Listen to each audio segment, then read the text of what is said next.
ভাইরা বুঝে থাকলে উত্তর দেন। কিচেনের রান্নাঘরের আগুন আর জাহান্নামের আগুন এক না? একরকম?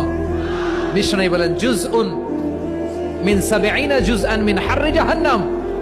জাহান্নামের আগুন দুনিয়ার আগুনের চেয়ে কমপক্ষে ৭০ গুণ বেশি তেজওয়ালা। জাহান্নামের আগুনকে আল্লাহ নাম দিয়েছেন নারুল্লাহ। এটা আল্লাহর আগুন, নারুল্লাহিল মুকাদা আল্লাতী তাত্তালিউ আলাল আফিদা, যেটা কলিজার মধ্যে যে ধরে যায়। দুনিয়ার আগুন হাতে লাগলে হাত জ্বলে, পায়ে লাগলে পা জ্বলে। জাহান্নামের আগুন দেহের যেই জায়গায় লাগুক না কেন সাথে সাথে কলিজাটা জ্বলে ছাই হয়ে যাবে। নারুল্লাহিল মুকাদা আল্লাতী তাত্তালিউ আলাল আফিদা। জাহান্নামের আগুন গায়ে লাগলে আপনার কলিজা পুড়ে ছাই হয়ে যাবে। ওই জাহান্নামে আমরা যেতে চাই? আমরা তো সবাই মিলে নাশিদ গাইলাম, জান্নাতে আমরা একা যাব না, সবাই মিলে যাব। ওই জাহান্নাম থেকেও সবাই মিলে বাঁচার দরকার আছে না নাই?